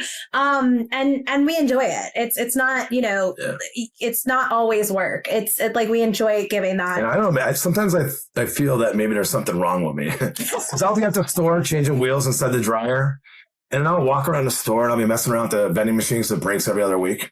Exactly. And I'll be like, we need new vending machines. That's definitely on our list. I'm enjoying myself. Why? Because you're right in your lane, man. No pun intended. You're right in your laundry lane. Doing exactly what you're supposed to be doing, right? I guess you're right. It like reminds me of, I brought this up with other people because this is a theme that comes over and over, but I think it was Grant Cardone. He wrote a book called Be Obsessed or Be Average, right? Like you either have to enjoy walking around tinkering with your store or finding deals and creative ways to get them done and, managing employees and building the business, or you're just going to have an average laundromat, which an average laundromat is not a good laundromat these days, right now. So I don't think, weird. Yes. We can just all admit it. Like we're all a little bit weird because it's okay, but weird in a good way, right? Weird in a way that's setting you up to have some good businesses right now. And down the line, all this is really going to pay off big for you because you've got, you've got 4 assets that you picked up here in the 2 properties and the 2 laundromats, and then who knows what else kind of going forward, right? That are just going to help you build, the life that you guys were wanting to build. Like that's what it's all about, right? Like, and you found out along the way, just the same as I found out along the way that like the money is good. Like we want to try to make money, right? That's the whole point of going into business. And whether it's short term or long term, like we do want to make money, but sort of the unforeseen, at least in my case, perk to it is there's a lot of fulfillment that comes in serving the community, and making a difference in people's lives. When people say thank you for all the work that you're doing and you see that it really matters to them, even though it's just laundry. I'm just fixing a washing machine. I'm just installing lights. Like that's a big deal and it's super fulfilling. It is a big deal. you can't go to work. You can't go to school with dirty clothes. You just can't. You can't. It's like washing. It's like taking care of your body, right? It's a basic human need. And so for us to be able to provide that to them, and then, you know, like you said, it was an unintended good consequence that they say, hey, we really appreciate you. We really appreciate what you bring to this community. And what better of a way to give back to the communities that we've literally lived in? You know, like I've lived in both of these cities. Sure. You know, I've gone to school in these areas, and we both came from the housing, and that's where we lived when we were kids, both of us. So if we can give back to anybody, we'll definitely do that. Yeah, most definitely. I agree. Yeah. Okay, I need to bring us back to the laundromats just real quick again, because I got a question. Okay, so you went from owning a laundromat to owning a laundromat and 2 properties to owning a laundromat, 2 properties, and another laundromat. Yes. And I know it hasn't been all that long that you've had this second one, but I'm curious, has it changed owning 2 laundromats versus 1 laundromat? How was that transition? Is it pretty much the same? I'll tell you what, one's card operated and one's coin operated. Oh yeah, that was we tough. We totally love the card operated one. I forgot about that. Not the coin operated one, because it's more of a pain in the neck with the coins. I was gonna say, it was easier to definitely go, like it's like I've heard people with multiple children, right? Like it's harder to go from 0 to 1, but it's easier to go from like 1 to 2. So to go to the second laundromat, we already knew what to expect. We already kind of knew the anticipated issues for the most part. And so it was definitely easier because we got that done quicker. We knew what to expect. We knew how to put our brand on it and our colors and whatever. But that was one thing, because we're all card operated in the first location. Like we are not handling coins at all. And then the second location is a hybrid location. So we have coins and we have an app. Yeah. And that was the one thing that we were like, oh, quarters are heavy. And we have to go there and deal with these quarters a lot. So it's funny that he said it, because I actually forgot about that. That's the only downfall, I would say, of Jordan, from having the second location. Is it? I would say it's not. I think. I mean, I've heard your podcast where there's a guy on here saying he buys them all over different states. So I would think he would have more of a challenge than me, because mine aren't that far away from our house and from each other. Yeah. So it's easier for us that way. I mean, we've thought about buying them further away, like in Philly. From Wilkes-Barre to Philly is like 2.5 hours. So we talked about that. We talked about going to New York or New Jersey or going down south so we can go on vacation once in a while. And we will, maybe eventually. But I think that would be more of a struggle for us, because my wife's kind of a control freak, and so am I, only because we want our stores to be so successful. And we have a lot of passion, as you can see on this show. And we want to make sure that we do the right things for the store and for the community. So the answer would be no. I don't think and if we bought another one towards around here, I don't think it would be a big deal at all. Mm-mm. If we bought one, especially now that we've dealt with those headquarters, right, I'm prepared for anything. Right, and the card machine, whatever it may be. The old card machine gave us such a run for our money. I would say no. Literally, I would say to your question is no, but to buy one from state to state or from further away, at this point, it would probably be a challenge for us. Just to kind of change the mentality. If number 3 is around here, I would love it, because I love to put my brand on and make it into another Laundry Lane. That would be ecstatic. It'd be like being on the show. But if it's further away, I think it's going to be. I'll like fight back a little bit with my wife on this one, I think. I mean, see how that's worked out for him so far, though, right? Like, George. We're buying laundry. Hey, we're buying 2 buildings, and so, he just goes with the flow. Yeah. I'm just gonna let you. Yeah. Okay. Smart man. Keep the mouth shut. So quarters are a huge pain. Couldn't agree more with you. Yes. Are you gonna add a card system there ever, or are you just gonna run it as is? What's the plan? I don't know, because it's like, we talk about this all the time. There's some things that are really beneficial in one system and then really beneficial in another. Like, I feel like there's positives and negatives to both. Yeah, and that store has an app. So that store has an app, so they can download the app if something goes wrong with the quarters, right? Yeah, there's like a backup. But then if you don't have 2 machines with the card system and you're not having change and card, it eliminates you from getting that business then. So I don't know. I kind of like the idea. Like, I feel like right now we have a lot of flexibility. Like, for example, in our hybrid store, the internet went out. We had really bad storms a couple days ago, and the internet went out. Yeah, and so the customer came in, downloaded the app, was able to load the app, but then our machines were offline because it obviously relies on the internet. And I was like, well, do you have cash? You know, they call me, we're trying to troubleshoot. That's where our creative problem solving comes in. And I was like, okay, if you don't have cash, just head over to our other location. George happened to be there. So I sent him over to the other location and we helped him. We figured it out. But like, I like the flexibility that we have where kind of like we have something that meets everybody's needs. So like our customers that come to our Edwardsville location where it's card operated, if they say, oh, I live in Wilkes-Barre, we're like, well, we have a location there. Or, you know, if someone says, I prefer quarters. All right, cool. Go to Wilkes-Barre. Or somebody's like, I hate quarters. I only want to use, okay, go to Edwardsville. But so it's like we have an option. I don't know if we would install a card system in a Wilkes-Barre store.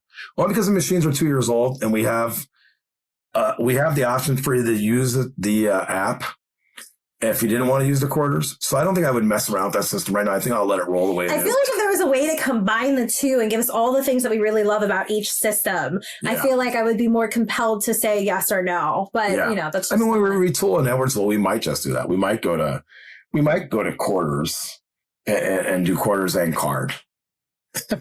I don't know. She's like, no, we're not. We're not picking up the phone.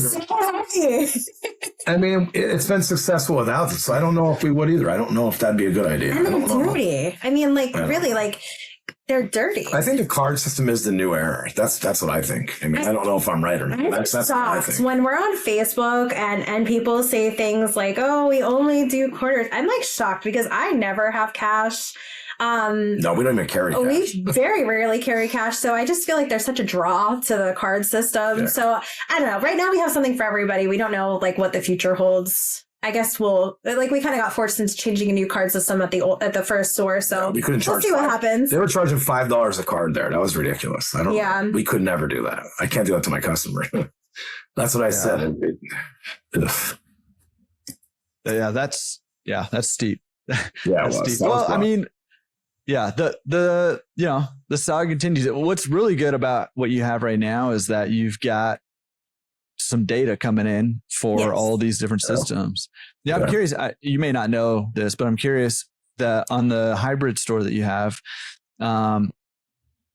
card, do you know what the breakdown is? How many people pay with cash versus the app? It's definitely a lot more cash versus app. Yeah. We have, I would say, between 20 and 25% using the app, and then the rest, the 75 is all cash. And I do think it's a difference in the population too. I think that they have a preference for that. So like I said, we have. It might just be because it's elderly there on that side of the fence over there, and there's younger people at the other store. I think that might have. I think it's pretty common though. From what I mean, whenever I've asked somebody who's had the app plus cash versus a card plus cash, I mean, usually on when I ask somebody, they fall within the like 10 to 15% use the app, and the rest are using cash. And I think they're still, for whatever reason, I think there's still like a barrier to using the app. Whereas even if they have like a LaundroWorks or a card system, ESD or laundry card or whatever, and cash, that number will be and coin, but that number will be higher on the card system than it will than it would on an app. Payment. So it's just interesting. I'm not really sure what to make of that, but that's why I was curious what you guys were seeing in your store. Yeah, I think people really like the card system that are over there. I mean, there's some people that won't come to our store because in particular because they don't like the card system, and that's fine, And like I said, there's 2 other laundromats down the road. I mean, it's not. Like, that's what I said. It's like shortage. It's like no. I don't want them to go to the competitor. No, we don't. No, but I mean, always push that narrative though. Hey, you want to go to the other location? We had to shut down for 3 days when we installed our LaundryWorks system in the Edwardsville store, and we had to sign out. I mean, a lot of our customers waited for us. Like we had people like knocking. Hey, are you open yet? Because it is such a tight knit community. But we did tell them, hey, we have this other location. If you want to check that one out, you can go there too. And you don't have to buy a card or whatever. So whatever works for them. Yeah. Okay, so listen, I'm curious. Like, if you had to give somebody some advice who's buying their first laundromat, what advice would you give them if they're listening to this right now and they're looking for their first laundromat, what's the best piece of advice you could give them right now? And maybe each of you might have something separate because you have different laundry lanes that you're in. That's Laundry lanes. I'm trying to reinforce the brand with you here. Yeah, it's true. Thank you, Jordan.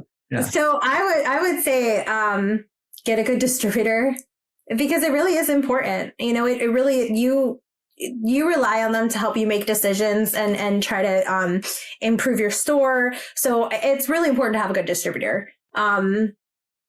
Selecting them and getting them to mentor and not even mentor, just be there to answer your phone call even, right? That's super important.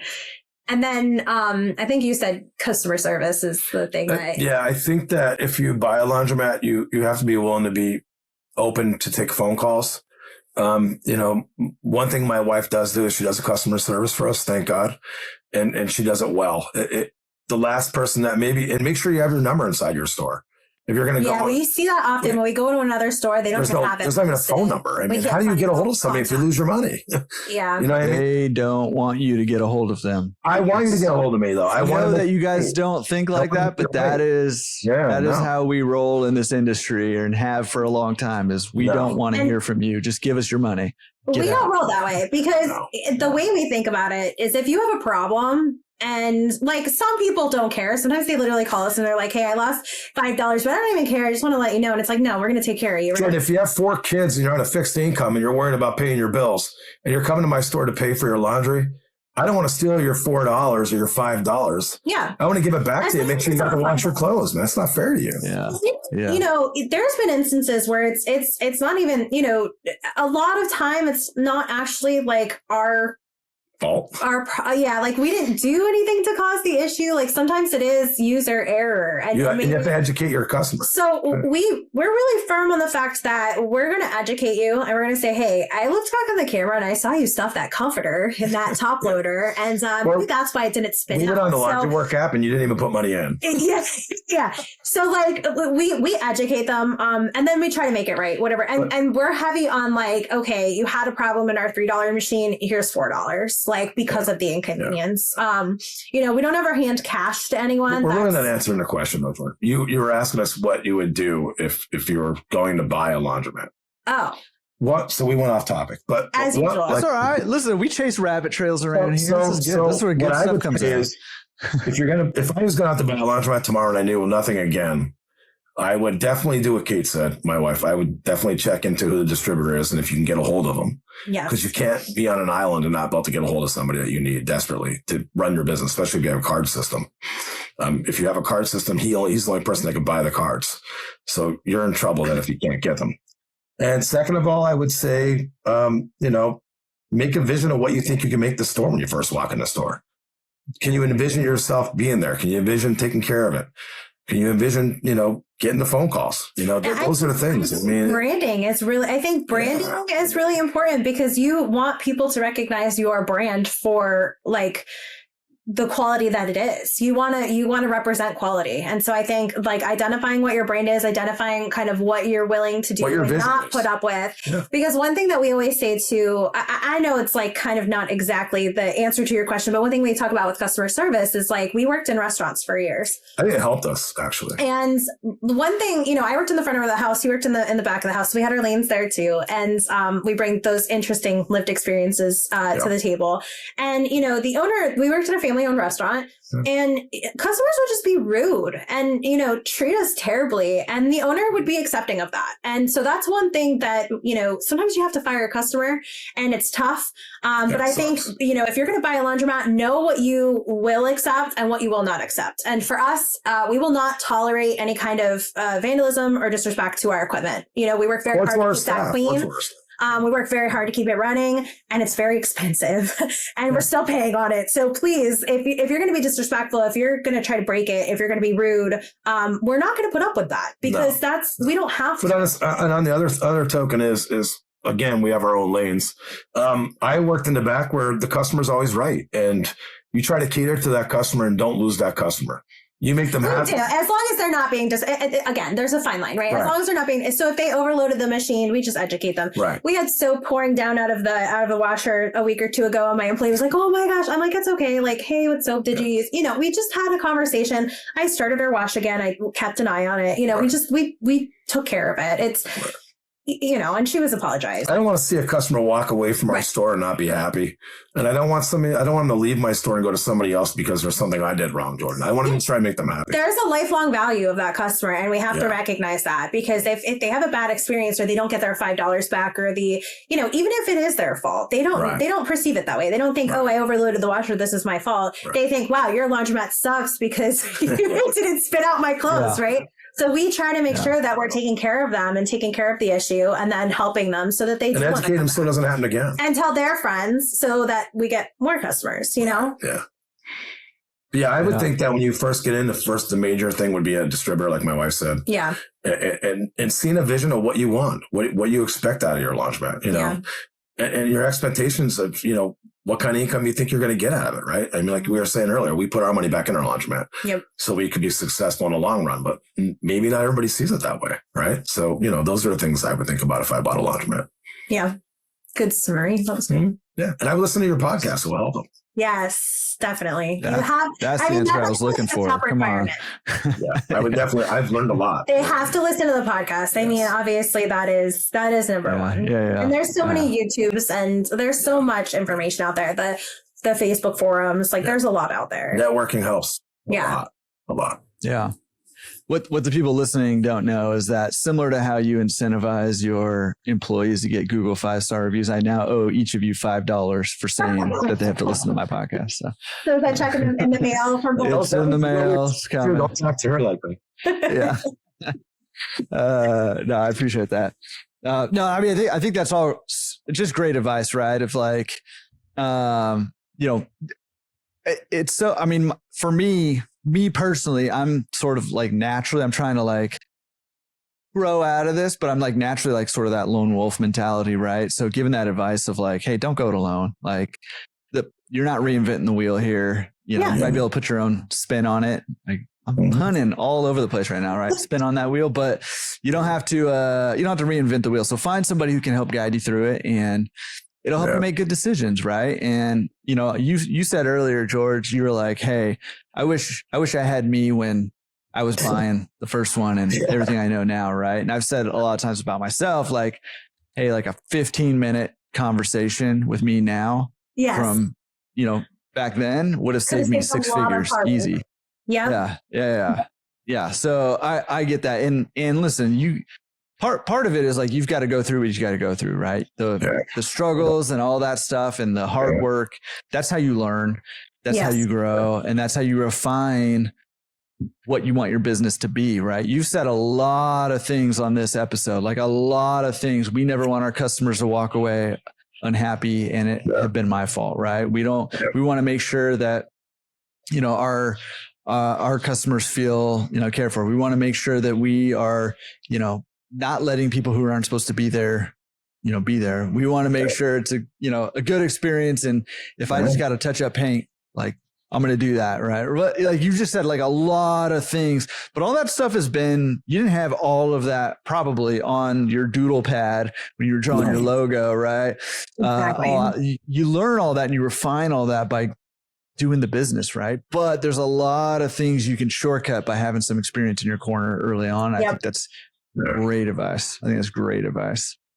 And I feel like you've already gone through a bunch of stuff, but I just want to see if there's anything else you want to add to this. If you're talking to other owners specifically, what's one thing you felt like you have done really well that has worked out for you that you think if other owners did this as well, and not saying that nobody else does it, but if other owners do this, it'll help grow their business. Come on. What? Answer the question.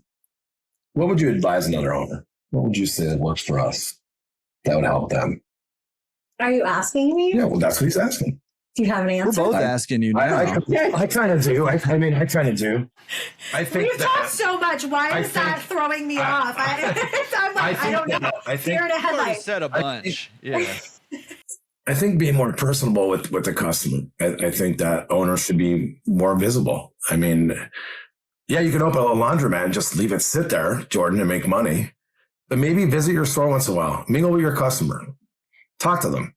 See if they're happy. Ask them if there's something you could do. This is something that we do, and I do this, and so does my wife. Hey, is there anything we could do better? What do you think we could do better here? He does do that a lot. I say, do you go to the laundromats? I always love to hear about other laundromats. When you go, is it a better experience than my laundromat? Tell me what I could do better for you. What would make it better for you? Well, what usually ends up happening is people usually tell us the ones that they're dissatisfied with, and that's how they landed at us. Yeah. So then we kind of know, like, oh, should we like go check that one out? You know, like, and then we do, right? But yeah, he does do that a lot. He does solicit feedback. He is very like grateful to them. He tells them, thank you for coming in. Like, we appreciate you. She does too. That's a scary question though. Like, I mean, I'd rather kudos to you, because listen, I'd rather have the honesty, because if I could do something better for the customer, so I could build my brand and be a better laundromat for them, and I get them for life, well, then I win, right? So you tell me, hey, listen, I don't like this, and if it's something I can't change, right? Well, then I can't change it. But if it's something that I could do, something small, something silly, I mean, I'm going to definitely do it, right? Why would you not want that feedback? I don't point blank ask them. I do. Well, I know it's huge though, because I mean, it is a scary question, right? Like, I think a lot of us avoid asking that question because it feels like personal. Listen, Jordan, if I have to give out free popcorn every Sunday to make them happy, by damn it, I'll go out and I'll buy a popcorn machine for a few $100 and I'll make it every Sunday. We haven't done that. I don't care. I think it's a good idea, though. I think we should do something like that. That's what I'm saying. Like, those are kind of things. And she's like, "Go be all over the floor." So what? We pay people. It would be. And so what? I specifically said, please don't bring up any ideas you haven't ran past me on the podcast. And here we are. Here we go. I'm just making this. I love it. If they said, hey, you know what? This would be a great idea. Like, if I can come away with giving the customer something, I would definitely do that. I do it kind of like in more of a run. I do ask about other laundromats, but I like get to know the customers, like, you know, where do you live, like their family structure. She does. I'll find out about their dog. And she remembers their name too. Oh, well. She's like, Bob hasn't came in this week. I wonder why. Actually, like, how do you even know who Bob even is? Okay, so that's it. So knowing somebody's name goes such a long way for someone. Like, I just feel like, I mean, that's a common business theme, right? Like, just knowing somebody's name and then being able to recall that, I feel like it's just single-handedly such an advantage to not only customers, colleagues, potential business connections. But that goes back to me being more personable. Be in your store once in a while. Say hi to the customers, right? That's us. But like, I'll get to know their name. I'll know a little bit about them, and then I'll be asking like, "Hey, how was your daughter's vacation? Like, oh, where is your dog at? How's he doing? Is he doing better? You know, I know you're saying anxiety. Like, I talk with, and then I notice their days, and then I'll say, hey, it's a different day. Why are you in on this day? And then he's like, you're so weird. How do you know their days? And I'm like, because they come in at the same. They'll use the same washer on the same day, and I notice that, and then they know that I noticed that. If they're going to one of the just laundromats with no name, no branding, no owner presence, they're not getting that. Well, I thank him for supporting our family business. He does. Every time. Thank you for supporting our small and he's family sincere business. in that. And I always say that to him. I say, I hold the door and let them out with their laundry. Oh, we always do that. Right? Even my daughter knows that if she's somebody with laundry, she has to open that door. Because, I mean, again, like, are you going to a laundromat where you're carrying your heavy baskets or your heavy bag and someone's opening the door for you? Or like, I've carried it out to their cars. He's carried it out to their, like, we help them. How many owners do that, Jordan? Yeah. I mean, we're doing the things. Yeah. Like, that's just who we are as people, though. I mean, we want to let them know that we're no different than you, man. You know what I'm saying? We're not these, like, you know, we're too good for it. No. We're here to help you. We're here to serve you. Like, yes, this is our business, but we're here to that's why our customer service, and that's why we win all day twice on Sunday at every one of our laundromats, or both of our locations, because we're not afraid to answer our phone and fix that problem. They might be, and they might not want to be annoyed with you, but that we came from the restaurants and we'll cater to our customer. We're not afraid. We're not lazy people. And there's always something. And I'm not saying other owners are lazy. I'm just saying that that's not who we are as folks. We want to do the right thing, and we want to do the right thing by our customers. Yeah. So I hope that answers that with all that stuff I just said. Well, no, I'm glad I asked it, because you guys just kicked into, like, it was a little like, oh, I don't know. And then all of a sudden you were off to the races. Yeah. No pun intended again. But I mean, like the passion comes out, right? Like when you're talking about remembering names and their stories and their days and, you know, helping them, you know, opening the doors, helping them out with their laundry, like the passion comes out and it's super clear. And that's why you've been able to build a big brand. That's why you've been able to take over a laundromat that was owned by somebody remotely and double business very quickly, right? It's because you have that passion and you have that mindset where you're like, hey, we're here to serve you, not the other way around. Right. And it's huge. That's huge. That's how I really feel too. Well, Dave Menn says it all the time too. You know, like he was the first podcast I ever listened to, which is how I got him turned onto it. I read his book and then I heard him on the podcast. And when he said like, I'm serving my community, and I was like, you know what, he's right. Like he kind of put into words what kind of we were already doing and feeling, but we didn't have like those specific words. That's what I said, you know, with networking and being on Facebook, my wife was on Facebook. She's part of the CLA now. Yeah, we're both part of the CLA. And now she's on with the lovely ladies of laundry. That's a group on Facebook. I mean, she does a lot of stuff with everybody in the laundromat business that helps us. And again, with the new owner thing, those are the things I would do. Yeah. Like I would reach out to other owners, and if they're willing to help you, like me and Kate, there's no reason you can be successful. There's no reason you can't be. And for women specifically, there's the Women's Laundry Network. I recently joined the task force where I'm surrounded by a bunch of really great women that are in this industry, which that was very lonely for me, you know, like thinking, okay, there's really not a lot of women in this industry, or at least that was my perception, right? Which clearly that's not true anymore. Like I've met so many great women. Yeah. I watched Sasha fix a washer. Yeah, but I mean, but like she fixed the spring of a washer. My perception was that wasn't, you know, like not a lot of women were in this business, and then like I've been proven wrong, and I've gotten to meet so many great women. So there's definitely supports out there, and there's this entire community, you know, virtual, in person, that you need to tap into, and it will make you successful and motivate you. And there's a lot of owners that are great, just great people, really great people. We're lucky to. Yeah. Well, and yeah, I mean, I love that they have like the lovely ladies of laundry and, you know, some stuff for the women too. Cause like you said, like the industry's been like a boys club, for a long time. Yeah. And so, but there's a lot, I mean, I've had a lot of them, guests on the show, women, who are crushing it and doing awesome stuff in the industry. So I love that. Although I do feel a little left out, I'll be honest with you. I don't know. George, maybe we need to start the masculine men with mats. Masculine men with mats. How about that? I'm okay with it. That. Maybe not. Awesome. Guys, you have brought passion. You have brought a ton of just very practical advice. And I think most importantly, you've brought great mindsets about how you're thinking about your business that I think we all should be learning from and taking away from. You know, for me, that's my big takeaway here. But I have one last question. If people are out there listening to your episode and they're like, I love these guys, I would love to connect with them, what is the best way that they can connect with you? So we have a couple different things. We have email, Laundry Lane LLC @gmail.com. We're on Facebook, Laundry Lane LLC. We're getting our new website created, which will be laundrylanellc.com. And then we also have TikToks. I have lipstick and laundry all spelled out. And then George is the laundromat maintenance man. Ooh, all right. I didn't know you guys were in the TikTok game. I got to get on that. Yeah, we're just getting started. I didn't do any videos. I want to start doing repair videos on there. Yeah. What's the guy's name I always watched? Keenan. I watched Keenan all the time. And he was phenomenal. Yeah. And he shared his idol. He really was great. Yeah. So I'm going to start doing videos on repairing stuff so people could see how to do it. And we could educate. And this way they don't have to pay $100 an hour. It's more than that. And I love lipstick and I love laundry. So I'm merging both of those two things. Contrary to how most people believe, I actually really love doing laundry. I've always enjoyed it. So it was very natural to buy laundromats for me. Weird. As a man, especially. Am I weird earlier? I know I'm weird. I own it. It's all good. Yeah. That's good though. That's good. Well, you got to have at least one video on how to get lipstick out of your laundry on there at some point there. So good idea. Get that. All right. I'll work on that. Yeah. Awesome. Well, we'll make sure we have links to all that. That'll be on the show notes page, or if you're on YouTube, that'll be down below.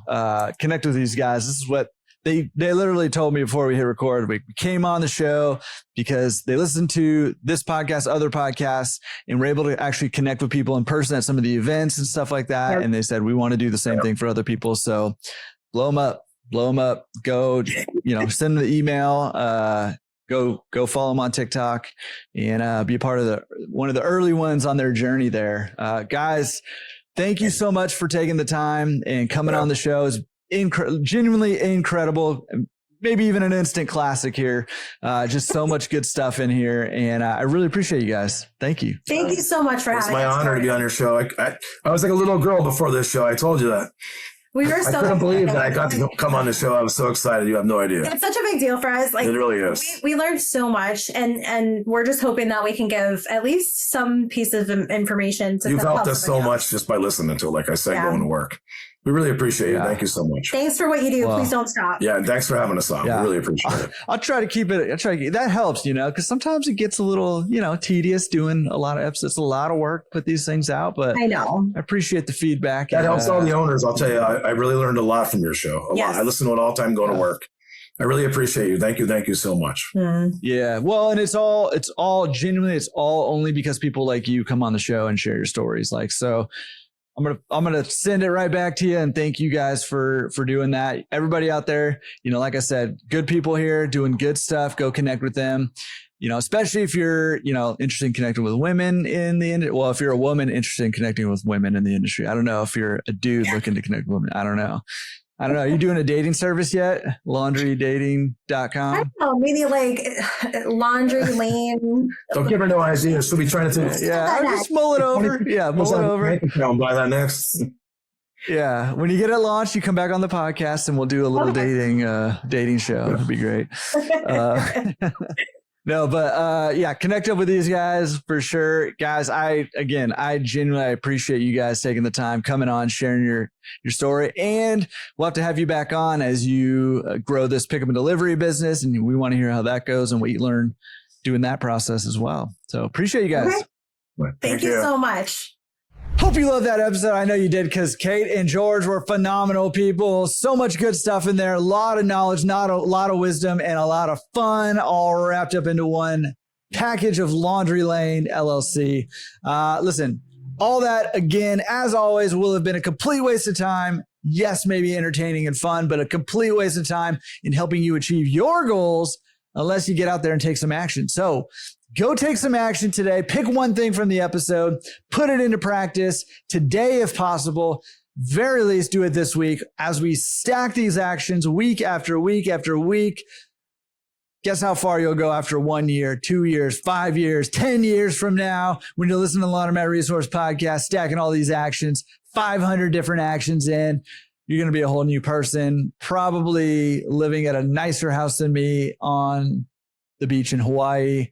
So how about that? Let's do that. Yes. All right. Go out there and take some action. We'll see you next time. Peace.